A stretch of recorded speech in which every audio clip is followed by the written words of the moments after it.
Ako nga pala si Ben. At ako, ang nag-iisang mensahero.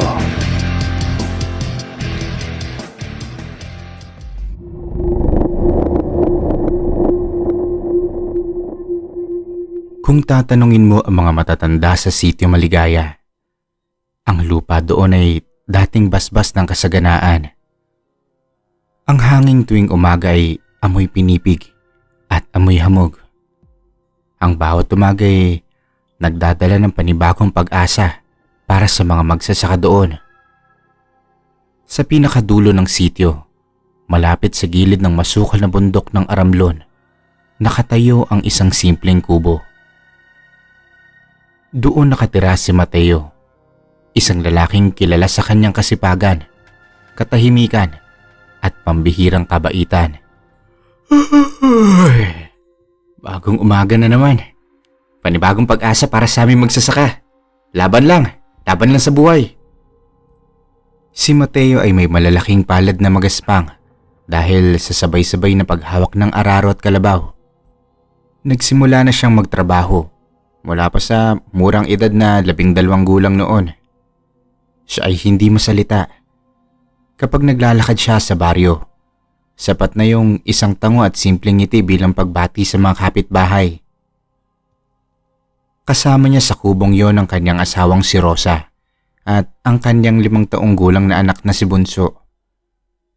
Si Rosa ay kilala sa kanyang malambing na tinig at masarap na lutuin, habang si Bunso naman ang buhay ng buong bukid. Isang batang lalaki na laging tumatakbo sa mga pilapil habang merong hawak-hawak na saranggola.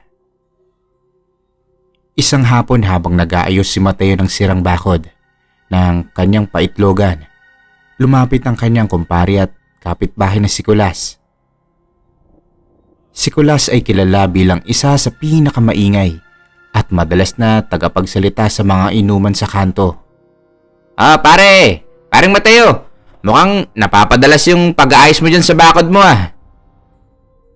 Napatigil si Mateo sa pagpupukpok ng pako. Ibinaba ang martilyo at tumingin kay Kulas. Ganun ba pare? Kasi medyo marami kasing natumba na kawayan sa likuran . Kaya ayun, inayos ko paring Kulas. Ayaw ko lang na makapasok yung mga pusa o manok sa pananim ko. Hassle yun. Tumawa naman si Kulas, ngunit ang kanyang tawa walang tunay na katuwaan. Ang kanyang mga mata ay pabalik-balik sa kubo ni Mateo at sa masukal na gubat sa likuran nito. Siguraduhin mo lang pare. Siguraduhin mo lang. Kasi sa kabila, kay Mang Pedro, may 2 manok na naman na siyang nahanap sa silong kaninang umaga. Walang binti, walang dibdib.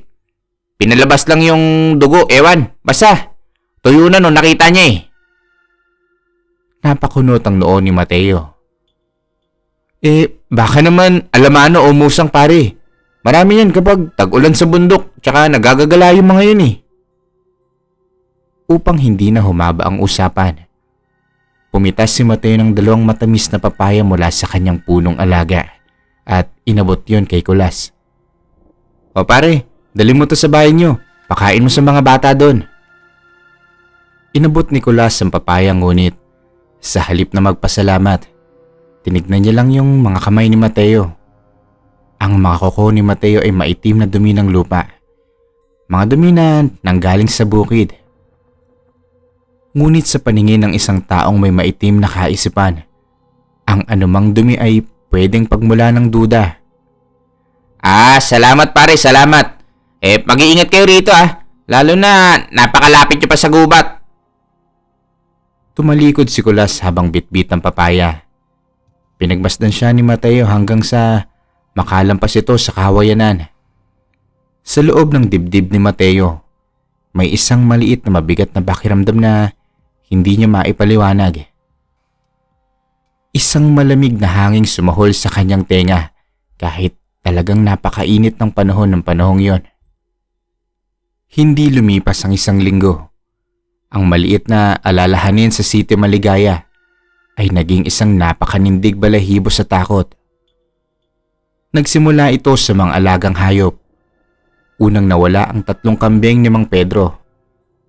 Nahanap ang mga ito sa gilid ng sapa. Hindi kinain yung karne, kundi may dalawang maliliit na butas sa leeg nun. Tuyo ang buong katawan nila na tila ba hinarot at pinalabas ang bawat patak ng dugo sa pamamagitan ng isang napakahabang straw. Sumunod ang dalawang kalabaw ni Kapitan Berto. Ang mga kalabaw mga nilalang na may kapangyarihang bumatak ng mabibigat na araro. Nahanap at nakahiga na lamang sa putikan. Nakabitin yung mga dila at ang kanilang mga tiyan ay nakabukas ngunit walang bituka sa loob. Ang buong baryo ay nagsimulang magbago. Ang mga kalsada na dating maingay dahil sa mga naglalarong bata tuwing alas 5 ng hapon, bigla na lang parang naging kawalan.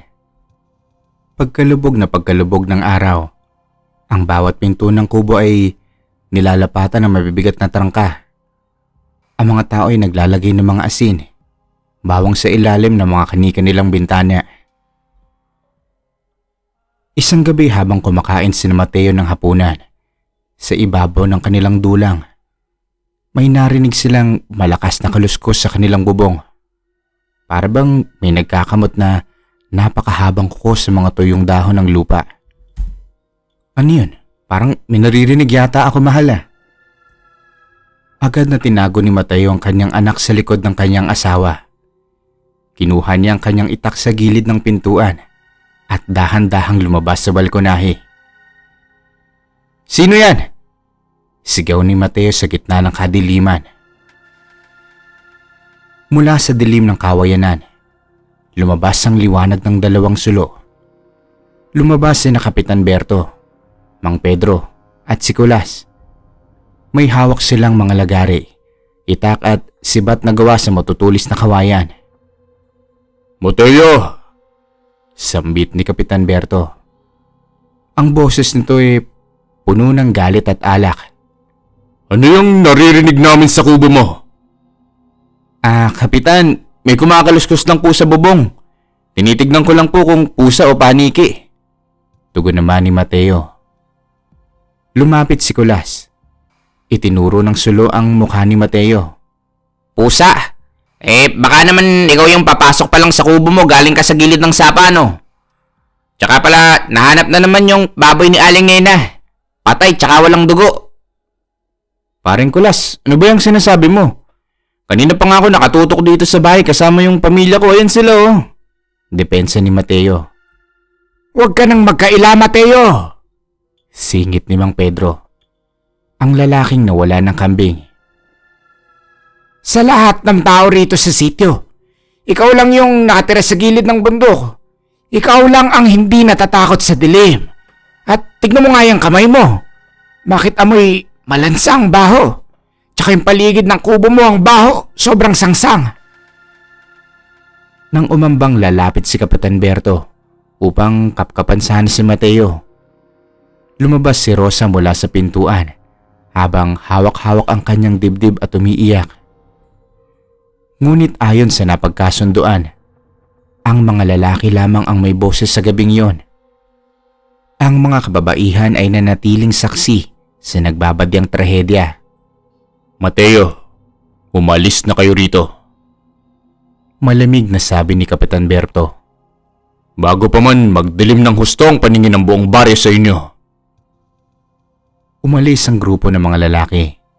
Ngunit ang mga sulo nila ay naiwan ng usok sa hangin. Isang usok na amoy puot, inggit at kawalan ng katwiran. Ang sukdulan ng kabaliwan ng Sitio Maligaya ay dumating noong sumunod na Martes. Si Aling Nena, ang kumari ni Kulas, ay may isang 3 buwang gulang na apo na lalaki. Isang madaling araw, habang ang buong baryo ay nababalot ng makapal na hamog, narinig ang isang nakakabinging sigaw sa bahay ni Aling Nena. Nang pasukin ng mga tao ang silid ng bata, wala na itong buhay. Ang kanyang maliit na pusod ay may isang maliit na pabilog na hiwa. Ang bata ay nagkulay ube at walang kahit isang patak ng dugong natira sa kanyang katawan.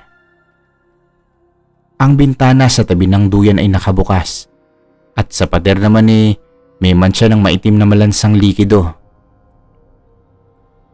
Sa kabilang dako ng baryo, sa inuman ng kanto, nagtipon-tipon ang mga kalalakihan.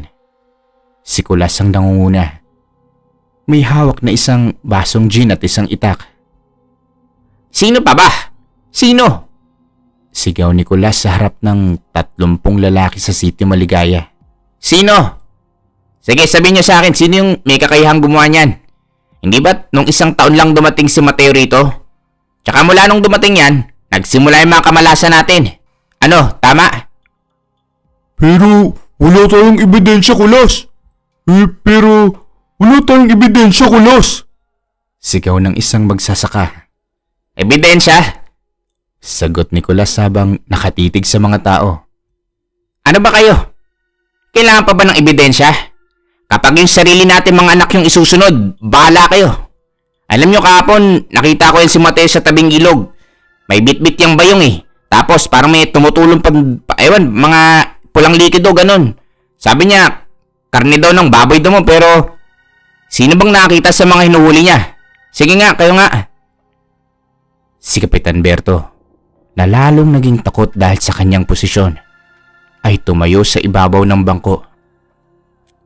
Mga kalalakihan ng Sitio Maligaya, hindi na natin hahayaang ubusin ng isang halimaw ang ating lahi. Ngayong gabi, tatapusin natin ang sumpang yan. Ang takot, kapag pinagsama-sama sa alak at puot, ay nagiging isang uri ng kabaliwan na walang gamot. Ang mga mabubuting magsasaka na dating katabi ni Mateus sa pagtatanim ng palay ay kumuha ng mga bote ng gaas, mga sulot tsaka matutulis na gamit sa bukid. Wala ng hustisya, wala ng usapan, mayroon lamang isang hatol na isinulat sa dilim. Mamatay ang aswang. Ang gabi ay napakatahimik. Ang buwan sa langit ay bilog na bilog, kulay pilak at napakaliwanag ba naman. Tila ba isang dambuhalang mata na nakatitig sa kasalanan ng sangkatauhan. Sa loob ng kubo, binalot ni Mateo si Bunso ng isang makapal na kumot. Si Rosa naman ay nakaupo sa gilid ng higaan. Nanginginig ang mga palad habang nagdarasal. Mga ilaw. May mga ilaw sa kalayuan. Tumingin si Mateo sa bintana. Mula sa kawayanan, daan-daang maliliit na apoy ang mabilis na lumalapit sa kanila. Narinig niya ang ugong na maraming yabag. Mga yabag na nagmamadali. Mga boses na nagmumura at sumisigaw ng patayin ang halimaw. Isang malaking bato ang sumira sa bintana ng kubo. Sumabog ang mga bubog at kawayan sa sahig nila. Mateo, lumabas ka dyan! Halimaw ka! Sambit ni Kapitan Berto mula sa labasan. Lumapit si Mateo sa pintuan. Ngunit bago pa man niya mabuksan ang kalawit, isang bote ng gaas na may sinding basahan ang tinapon sa bubong ng nipa. Mabilis na kumalat ang apoy. Ang tuyong nipa at kawayan ay parang papel na nilamon ng pulang puot. Ang usok ay agad na pumasok sa loob ng maliit na silid. Nakakabulag at sadyang napakahirap huminga. Kapitan! Yung pamilya ko! Walang kasalanan yung asawa tsaka yung anak ko! Sambit ni Mateo habang binubuksan ang pintuan. Ngunit nang bumukas na nga ang pinto, hindi tulong ang sumalubong sa kanya. 4 na lalaki ang sumunggab sa kanya. Si Kulas ang unang humawak sa kanyang buhok at binagsak ang kanyang muka sa lupang matigas. Sumabog ang labi ni Mateo. Sinundan ito ng isang malakas na sipa ni Mang Pedro sa kanyang tadyang. Ay!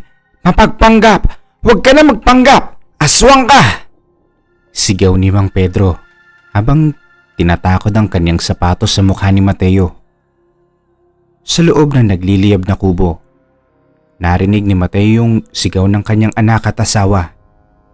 Ang haligi ng bahay ay nagsimulang gumaan at bumagsak patungo sa loob. Rosa! Bunso! Rosa! Sambit ni Mateo. Pinilit niyang tumayo ng mga oras na yon. ngunit tinarak ni Nicolas ang isang matulis na kawayan sa kanan ng kanyang binti. Aray ko! Aray! Napasigaw si Mateo sa matinding sakit. Lumabas ang pulang dugo sa kanyang hita, ngunit mas matindi ang sakit ng kanyang dibdib nang marinig niya yung huling sigaw mula sa loob ng kubo. Ang gitnang haligi ng nipa ay ganap nang bumagsak. Ang bubong na nagliliyab tuluyang bumagsak sa kinaroroonan ng higaan ni na Rosa at Bunso. Nawala na ang mga sigawan. Pinalitan ito ng malakas na tunog ng pagliliyab ng kahoy. Amoy na nasusunog na laman ang humalos sa amoy ng gaas. Hindi! Bakit? Rosa! Bunso! Hindi! Hagulgol ni Mateo. Napuno ang paligid ng maitim na usok. Ang kanyang balat sa likod, braso at mukha nagsimula ng magsipulahan dahil sa matinding init ng apoy na ilang talampakan lamang ang layo sa kanya. Ibinaba ni Kapitan Berto ang kanyang sulo at tinignan ang duguan at lapnos na katawan ni Mateo sa putikan. Iwanan nyo na yan! Malamig na utos ni Kapitan Berto sa mga lalaki. Sunog na ang balat at wasak na ang binti. Patay na yan bago pa magmadaling araw. Hayaan nyo siyang kainin ng mga langgam sa dilim. Inihagis ni Nicolas ang kanyang natitirang sigarilyo sa mukha ni Mateo. Magkikita kayo ng pamilya mo sa impyerno, Mateo. Umalis sa mga tao ng Sitio Maligaya. Pabalik sa kanilang mga bahay habang nakatitig sa lumiliyab na labi ng kubo.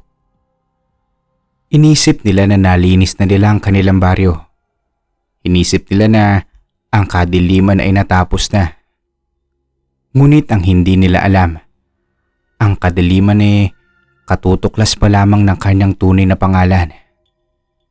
Dugo, usok, putik. Nakalubog ang kalahati ng mukha ni Mateo sa malimig na putikan sa gilid ng nasunog niyang tahanan. Ang kanyang balat sa likod ay buong lapnos. Mga pulang sugat na umuusok pa sa lamig ng gabi. Ang kanyang kanang binti may malaking butas kung saan pumasok ang kawayan. Ang kanyang kanang mata ay pikit dahil sa natuyong dugo mula sa kanyang noo. Wala na siyang maramdaman na sakit sa katawan. Ang tanging nararamdaman niya isang napakalaking bakante sa kanyang dibdib. Isang maitim at malamig na hukay kung saan dating nakatira ang pagmamahal niya sa kanyang asawa at anak. Tumingin siya sa kalangitan. Ang bilog na buwan nakatitig pa rin sa kanya. Bakit? Bakit yung ginawa sa akin to? Tanong ng kanyang isip sa Diyos o sa kahit anong kapangyarihan sa langit. Bakit mo hinayaang mangyari sa amin to? Wala kaming kasalanan. Wala kaming kasalanan, alam niyan. Wala kaming ginagawang masama. Walang sumagot mula sa langit. Ang hangin ay nanatiling malamig lamang.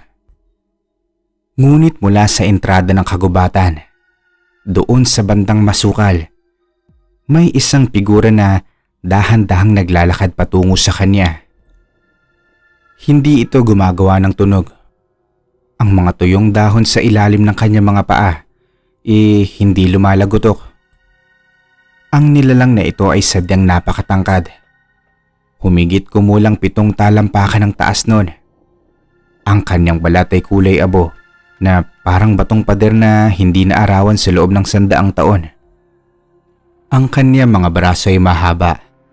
Naaabot ang kanyang mga tuhod at ang kanyang mga daliri ay nagtatapos sa mga itim at matutulis na kuko na parang mga hook ng bakal. Ito ang sinaunang aswang, ang tunay na halimaw na pumapatay sa mga hayop at sa bata sa Sitio Maligaya. Ang nilalang na libu-libong taon nang nagtatago sa malalim na kuweba ng bundok Aramlon. Huminto ang sinaunang aswang sa tapat ng dugoang katawan ni Mateo. Yumuko ito. Ang kanyang mukha ay walang ilong. May 2 maitim na butas lamang para sa paghinga. At ang kanyang mga mata ay 2 bilog na kulay ginto at para bang nagliliyab sa dilim. Tumingin si Mateo sa halimaw. Sa kauna-unahang pagkakataon sa kanyang buhay, hindi siya nakaramdam ng takot. Wala nang natitirang espasyo para sa takot sa kanyang puso. Ang mayroon lamang ay galit. Kainin mo na ako! Kainin mo na ako! Bulong ni Mateo. Ang kanyang boses ay parang pumupunit na papel. Kainin mo na ako para makasama ko na sila. Ang sinaunang aswang ay hindi lumapit para kainin siya. Sa halip nagpakawala ito ng isang mababang tunog. Isang uri ng pagtawa na parang dalawang batong nagkikiskisan sa ilalim ng lupa.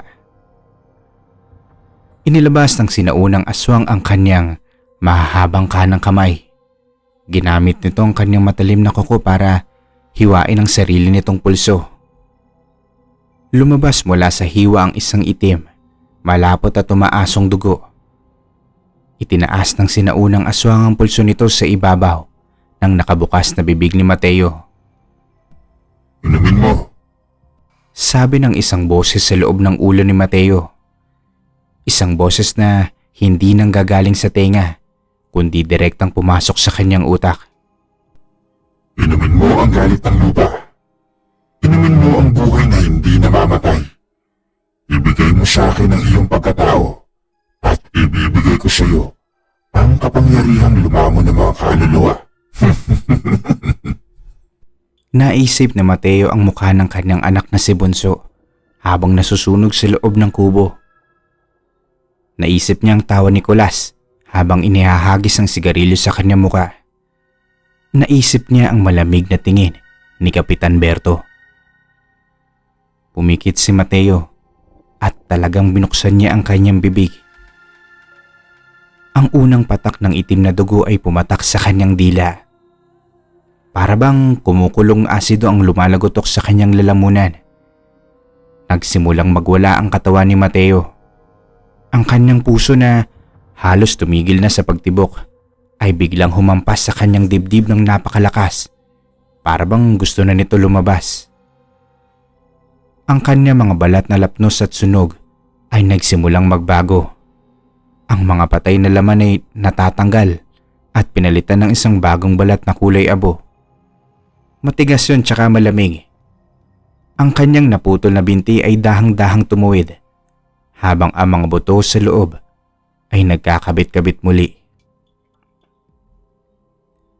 Ang kanyang mga ngipin ay naglalaglagan sa putikan at sa kanilang lugar ay mabilis na tumubo ang tatlong hanay ng matutulis. Nakatagilid ang mga pangil na parabang sa pating na halimaw.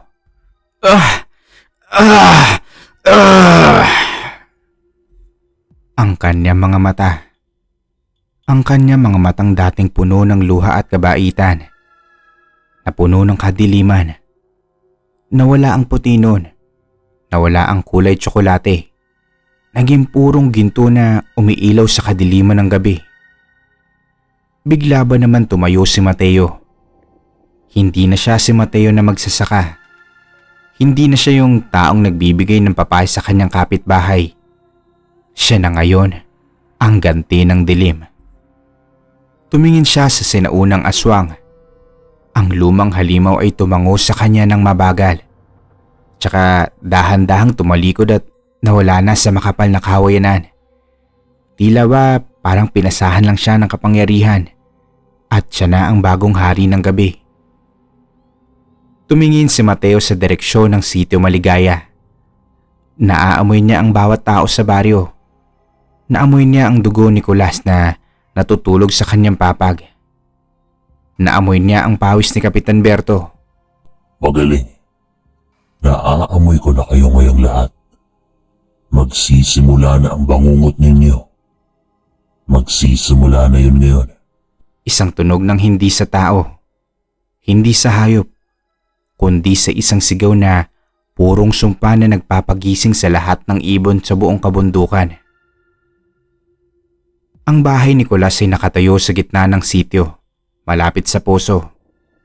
Si Nicolas ay nakahiga sa kanyang papag ngunit hindi ito makatulog. kahit nakainom na siya ng 3 bote ng gin. Ang imahe na nagliliyab na kubo ni Mateo ayaw mawala sa kanyang isipan. Lalo na ang tunog ng sigaw ng bata. Kasalanan niya naman yun eh. Bahala na siya doon. Bulong ni Nicolas sa kanyang sarili habang nakatitig sa kisame na gawa sa sawali. Aswang naman kasi siya eh. Ano ba yan? Bakit ko ba iniisip yun? Deserve nila yun. Bahala na sila. Malaga, ligtas na ang baryo.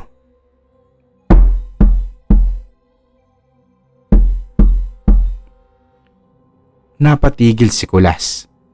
May kumakatok sa kanyang pintuan. Tumingin siya sa orasang gawa sa plastik sa pader. 3:00 na ng madaling araw. Sino yan? Sigaw ni Nicolas. Kinuha niya ang kanyang itak sa gilid ng higaan. Walang sumagot. Kapitan, ikaw ba yan? Ibinaba ni Nicolas ang kanyang mga paa sa sahig. Dahan-dahan siyang lumapit sa pintuan. Inilagay niya ang kanyang tenga sa kahoy na pinto. Wala siyang narinig na paghinga, ngunit meron siyang naaamoy. Isang amoy na agad na nagpabilis ng tibok ng kanyang puso. Teka, bakit ganun yung amoy? Amoy ng sunog na nipa at amoy ng tuyong dugo. Sino yan? Sigaw muli ni Nicolas. Sa pagkakataong ito may halo ng takot yon. Mula sa ilalim ng pintuan, sa maliit na bitak sa pagitan ng kahoy at ng sahig, may pumasok na isang bagay. Isang napakahaba, maitim at basag-basag na kuko. Dahan-dahan itong gumapang pataas sa pintuan, nag-iiwan ng malalim na gawa sa kahoy. Napaatras si Nicolas dito. Ang kabuuan ng pintuan ay hindi lang basta nabuksan. Ito ay sumabog sa libo-libong pira-pirasong kahoy. Pumasok ang isang malamig na hangin na may kasamang usok at sa gitna ng nawasak na pintuan, nakatayo ang isang dambuhalang porma. 7 talampakan ang taas noon. Ang balat ay kulay abo at puno ng mga sugat na hindi nagdudugo. Ang mukha noon. Ang mukha ay may mga linya na parang sa kilala niyang magsasaka. Ngunit ang mga mata ay may 2 maliliit na araw na para bang kulay ginto na nag-aapoy sa galit. Mateo, ikaw ba yan? Utal ni Nicolas. Nabitawan niya ang kanyang itak. Tumama ito sa sahig ng may malakas na kalansing. Paano nangyari? Boy ka pa! Lumapit si Mateo. Ang kanyang lakad ay walang tunog. Inilabas ni Mateo ang kanyang kanang kamay. Ang mga daliri ay biglang nagsihabaan at sa isang mabilis na galaw na hindi kayang sabayan ng mata ng tao, sinunggaban niya si Nicolas sa liig. Binuhat ni Mateo si Nicolas gamit ang isang kamay lamang.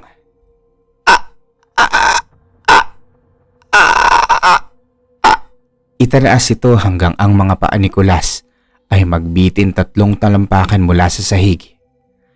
Mateo, patawad! Pilit na salita ni Nicolas habang ang kanyang mga kamay ay desperadong humahawak sa malamig at matigas na braso ni Mateo. Patawad! Patawad pare! May pamilya ako! Tumingin si Mateo sa mga mata ni Nicolas. Inilapit niya ang kanyang mukha sa tenga ni Nicolas. Ang kanyang paghinga ay amoy ng nabubulok na karne at amoy na natupok na nipa. Binuksan ni Mateo ang kanyang bibig. Ang kanyang panga ay bumaba ng napakalalim. Humiwalay ang kanyang ibabang panga sa kanyang bungo sa isang nakakakilabot na tunog. Sinunog mo ang anak ko. Sinunog mo. Bulong ng boses ni Mateo. Isang boses na parang 2 dambuhalang batong nagkikiskisan. Isinaksak ni Mateo ang kanyang mahabang dila.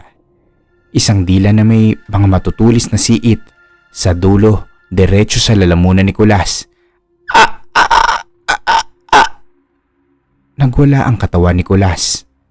Ang kanyang mga mata ay halos lumabas sa kanyang bungo, habang ang dila ni Mateo ay pumasok sa kanyang dibdib. Pinalabas ang kanyang baga at sinipsip ang bawat patak ng dugo mula sa kanyang puso. Sa loob lamang ng 10 segundo, ang malusog at matabang katawan ni Nicolas naging isang tuyong balat na nakabalat sa mga buto. Ibinagsak ni Mateo ang bangkay ni Nicolas sa sahig. Kulang pa yan. Kulang pa yan sa ginawa mo sa pamilya ko. Kinuha niya ang itak ni Nicolas sa sahig sa isang mabilis na hiwa. Pinutol niya ang ulo nito. Kinuha ni Mateo ang ulo ni Nicolas gamit ang buhok nito at dahan-dahang lumabas sa gabi. Nag-iiwan ng isang maitim na bakas ng dugo sa kalsada ng Sitio Maligaya. Kinabukasan ng umaga, ang Sitio Maligaya ay naging isang impyerno ng takot. Nahanap ang katawan ni Nicolas sa gitna ng poso. Walang ulo. Ang kanyang katawan ay parang isang lumang basahan na natuyo sa araw. At sa pader sa tabi ng poso, nakasulat gamit ang kanyang sariling itim na dugo. Si Mang Pedro, ang lalaking unang nagbintang kay Mateo dahil sa kanyang mga kambing, ay nanginginig na nakatayo sa gitna ng maraming tao. Ang kanyang mga kamay ay hindi tumitigil sa pag-alon. Si Mateo yan! Bulong ni Mang Pedro sa kanyang sarili. Bumalik siya. Bumalik siya mula sa impyerno. Manahimik ka, Pedro. Sambit ni Kapitan Berto. Ngunit maging ang boses ng kapitan ay may halo na ring takot. Patay na si Mateo. Nakita natin siyang nasunog kasama ng bahay niya. Baka makakasama niyo tong aswang. Sigurado ako doon. Hindi! Sambit ni Mang Pedro habang tinuturo ang nakasulat sa pader. Yan ang sulat kamay ni Mateo. Naaalala niya nung nagpirmahan sila sa boundary sa bukid. Sigurado kung si Mateo yan. Siya yan! Nang hapong ding yon, nagkulong si Mang Pedro sa kanyang bodega ng palay. Ang bodegang ito ay gawa sa matitigas na kahoy ng mulabe.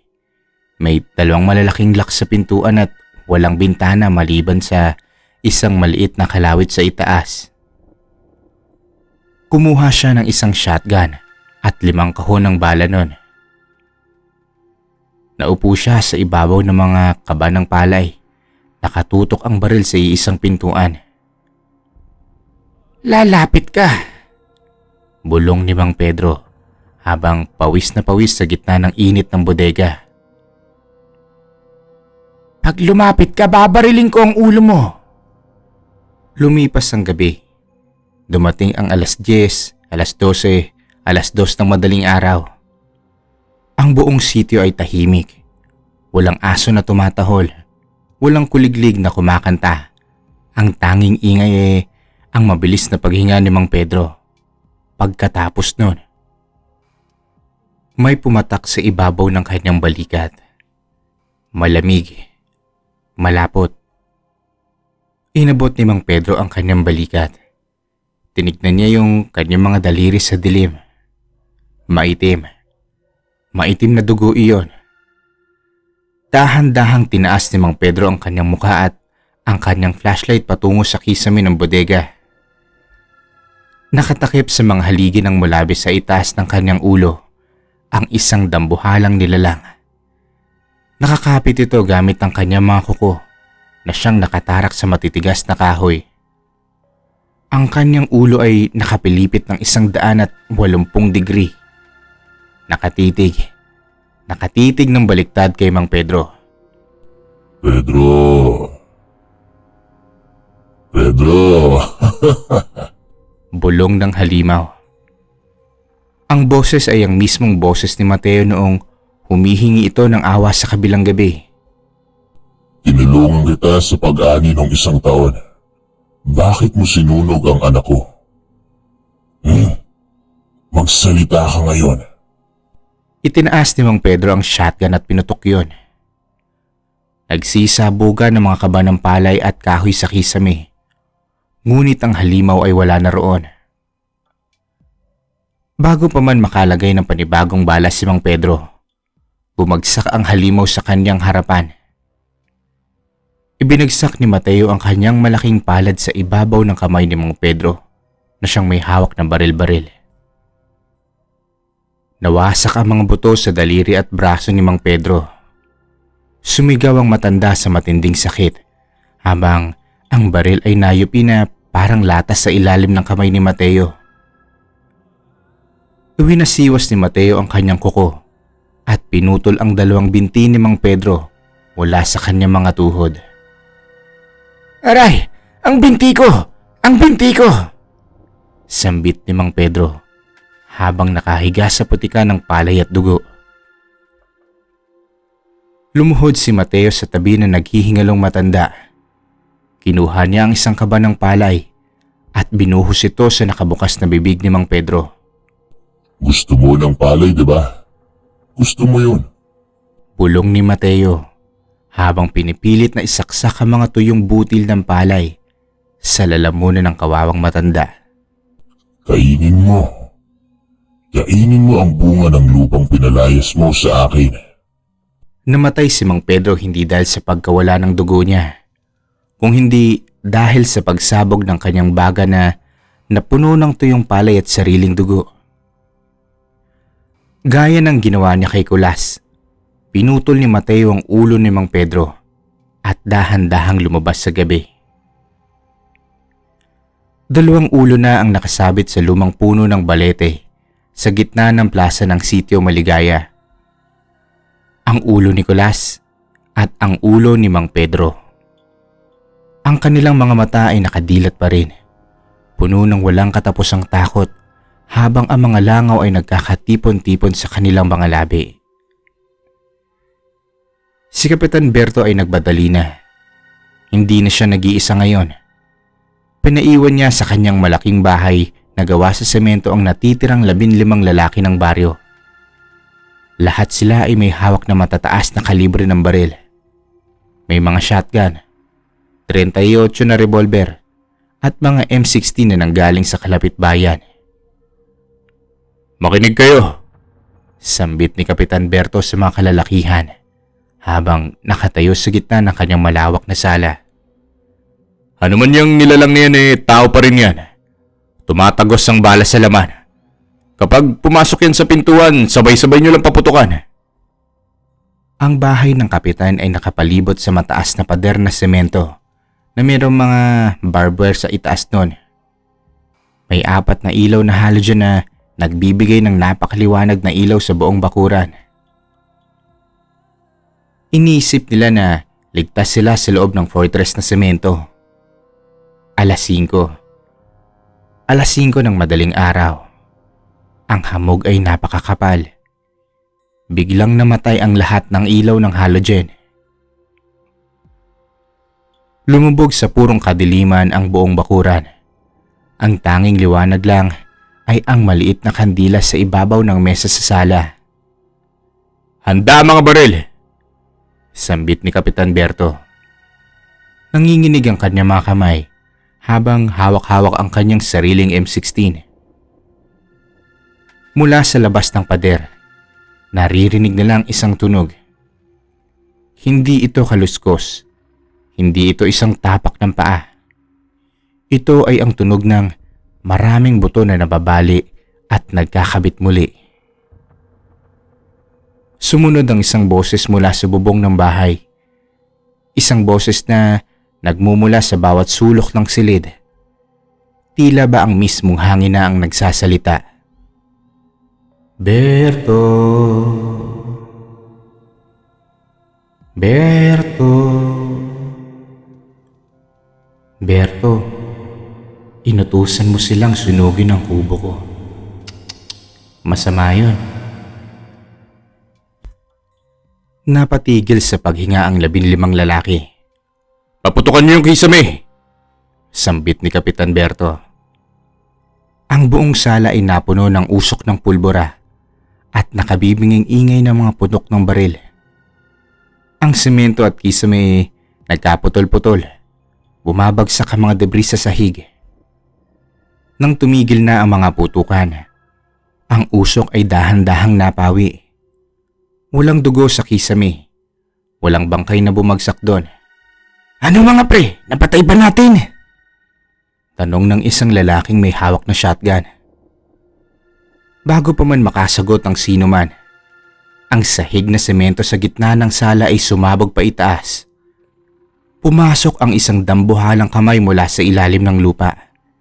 Sinunggab ang dalawang lalaki sa kanika nila mga paa at hinila sila pababa sa ginagawang hukay mula sa ilalim ng semento. Narinig ng lahat ang tunog ng pagkabali ng mga spine ng dalawang lalaki sa ilalim ng sahig. Kasunod nun ang pagwisik ng itim na dugo mula sa butas. Pumasok ang takot. Ang disiplina ng 15 lalaki tuluyan ng nawakasan. Nagsimula silang magtakbuhan patungo sa pintuan. Nag-uunahan. Nagpapatakan. Huwag kayong tumakbo! Magsama-sama tayo! Sambit ni Kapitan Berto. Ngunit wala nang nakikinig sa kanya. Lumabas si Mateo mula sa ilalim ng lupa. Ang kanyang katawan ay nababalot ng alikabok ng semento at dugo. Sa bawat paghakbang niya, isang lalaki ang kanyang naaabot. Isang hampas ng kanyang braso, pumatid ang ulo ng isa. Isang pagsaksak ng kanyang kuko, lumabas ang puso ng ikalawa. Isang paghawak sa dalawang balikat, pinahati niya ang katawan ng ikatlo sa dalawa. Ang sala ng kapitan ay naging isang slaughterhouse. Ang pader na kulay puti nadikitan ng bituka, utak at dugong sariwa. Ang ingay ng mga sigaw at paghingi ng awa ay umalingaw-ngaw sa buong sityo. Ngunit walang sino man sa labas ang nangahas na lumapit doon. Sa loob lamang ng 5 minuto, ang 13 lalaki nakahiga na sa sahig. Walang buhay, pira-piraso ang mga katawan. Ang tanging natitirang buhay na lamang ay si Kapitan Berto. Nakasandal ang kapitan sa sulok ng pader. Hawak ang kanyang nawasak na M16 na wala na ring bala ng mga oras na yon. Ang kanyang pantalon ay basa na ng sariling ihi. Dahan-dahang lumapit si Mateo sa kanya. Tumingin si kapitan sa mukha ng halimaw na ngayon ay nasa kanyang harapan. Mateo! Mateo! Tangis ng kapitan. Ang kanyang boses ay parang isang batang maliit na nawawala sa dilim. Maawa ka! May pamilya rin ako! Parehas tayo, may mga anak ako! Napatigil si Mateo. Inilagay ni Mateo ang kanyang malaking kamay sa mukha ng kapitan. Ang kanyang mga kuko ay dahan-dahang tumabon sa mga mata nito. May pamilya ka? Tama ba? Bulong ni Mateo. Naaalala mo ba nung nakiusap ako sa'yo sa labas ng kubo? Naaalala mo ba nung sinasabi ko sa'yo na walang kasalanan ng asawa at anak ko? Patawarin mo ako! Patawarin mo ako, Mateo! Sorry na! Hagulgol ni Kapitan Berto. Hindi ako ang dapat magpatawad sa'yo. Hindi ako. Sabi ni Mateo. Inilapit ni Mateo ang kanyang bibig sa tenga ng kapitan. Sila ang magpapatawad sa'yo. Ginamit ni Mateo ang kanyang dalawang kamay para hawakan ang ibaba at itaas na panga ni Kapitan Berto. Sa isang dambuhalang lakad at walang awa na galaw, pinaikot at pinaghiwalay ni Mateo ang ulo ni Kapitan mula sa kanyang katawan. Bumagsak ang walang ulo na katawan ng kapitan sa putikan ng dugo na nasa kanyang sariling sala. Kinuha ni Mateo ang ulo ni Kapitan Berto. Bit-bit niya yon. Dahan-dahan siyang lumabas ng bahay. Lumakad sa gitna ng makapal na hamog patungo sa mga labi ng kanyang lumang kubo na siyang nasunog noon. Nakatayo si Mateo sa gitna ng itim na abo ng kanyang lumang bahay. Inilagay niya ang ulo ni Kapitan Berto, ulo ni Nicolas at ulo ni Mang Pedro sa ibabaw ng nasunog na poste kung saan dating nakatayo ang higaan ng kanyang pamilya. Naiganti ko na kayo. Naiganti ko na kayo. Bulong ni Mateo habang nakatitig sa mga abo sa kanyang paanan. Wala na. Wala na ang mga pumatay sa inyo. Pwede na kayong magpahinga. Pwede na. Ngunit habang nakatayo siya doon, naramdaman niya ang isang pamilyar na boses sa loob ng kanyang ulo. May pagtawa. May pagtawa siyang naririnig.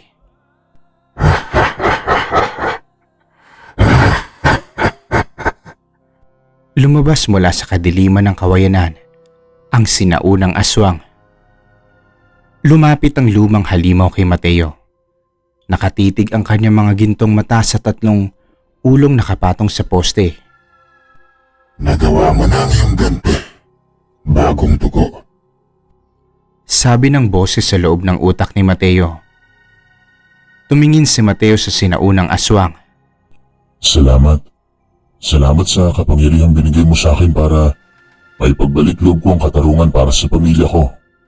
Ang sinaunang aswang ay nagpakawala ng isang mas malakas at mas nakakakilabot na tawa.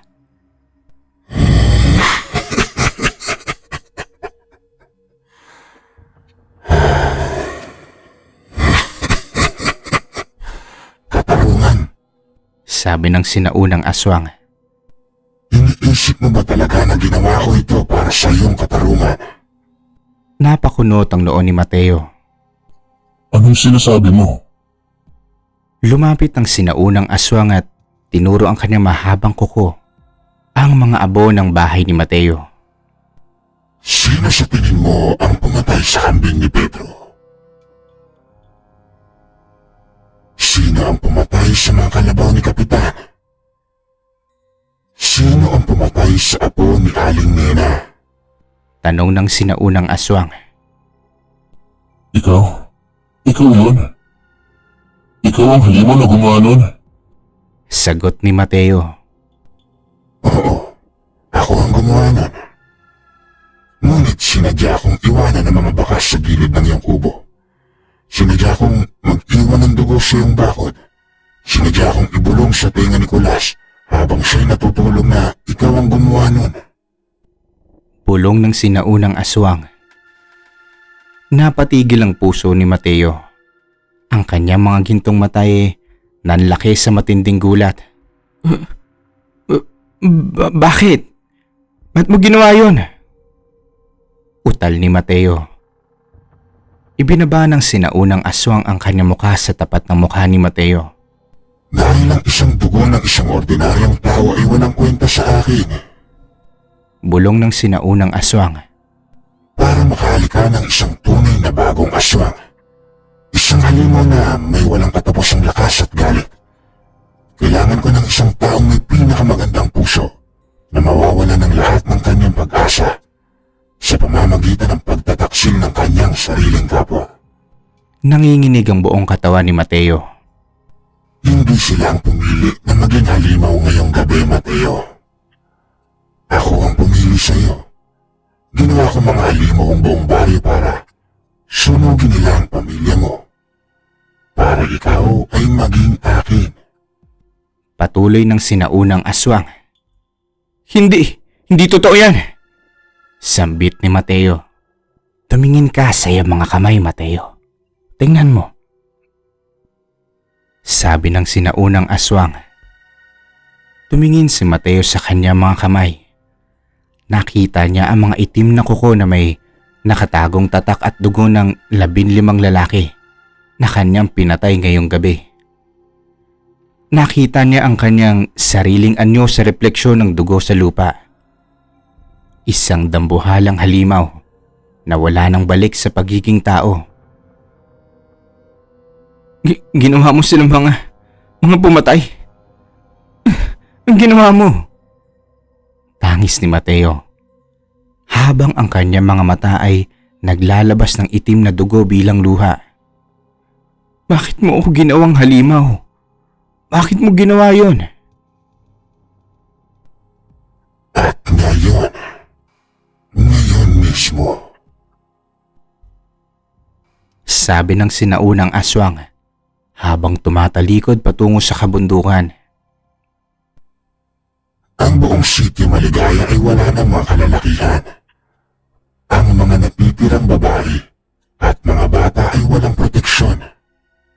At ikaw ay gutom na. Naramdaman ni Mateo ang isang matinding kirot sa kanyang tiyan. Isang gutom na hindi kayang busugin ng kanin, ng karne ng baboy o kahit pa ng tubig man lang. Isang gutom para sa sariwang dugo at laman ng tao. Hindi ito maaari. Bulong ni Mateo sa kanyang sarili habang sinusubukan niyang pigilan ang kanyang katawan. Hindi ko kaya. Hindi ko sasaktan ng mga natitirang tao. Ngunit ang dugo ng sinaunang aswang sa loob ng kanyang mga ugat ay nagsisimulang mag-utos. Ang kanyang utak ay pinalitan ng purong instinto ng isang ganap na halimaw. Tumingin si Mateo sa direksyon ng mga kubo kung saan nagtatago ang mga natatakot na kababaihan at mga bata ng sitio Maligaya. Naaamoy niya ang kanilang pawis. Naaamoy niya ang kanilang buhay. Binuksan ni Mateo ang kanyang malaking panga. At sa ilalim ng bilog na buwan, ang lalaking dating napakabuti, ang pinakamabait na magsasaka, ay ngayoy umaalulong sa gitna ng gabi. Hindi na para magbalik ng ganti kundi para magsimula ng kanyang pagpapakain. Pagkalipas ng 10 taon, ang sitio Maligaya ay nawala na sa mapa ng probinsya. Wala nang nakatira doon. Ang mga lumang kubo nilamon na ng makapal na kawayanan at matataas na damo. Ang kalsada ay naging patag na ulit at naging bahagi ng kagubatan. Sinasabi ng mga magsasaka sa kalapit na bayan na kapag bilog ang buwan, walang sino man na nangangahas na lumapit sa paanan ng bundok Aramlon. Dahil sa gabi na iyon, maririnig mo pa rin ang tunog ng isang taong umiiyak sa gitna ng kagubatan. Isang umiiyak na lalaki na humihingi ng kapatawaran sa kanyang asawa at anak. Ngunit kapag lumapit ka upang tulungan ang taong yon, ang tangis ay magiging isang nakakakilabot na alulong. At ang huling makikita mo sa kadiliman ay ang 2 mata ng kulay ginto at ang isang panga na bumubukas para lamunin ang isang panibagong kaluluwa. Si Mateo ay hindi na makakauwi kailanman. Siya ay nanatiling nakakulong sa kanyang walang katapusang gutom. Isang walang hanggang paalala na minsan ang pinakamalaking halimaw sa mundo ay hindi nagmumula sa dilim, kundi ginagawa ng isang tao.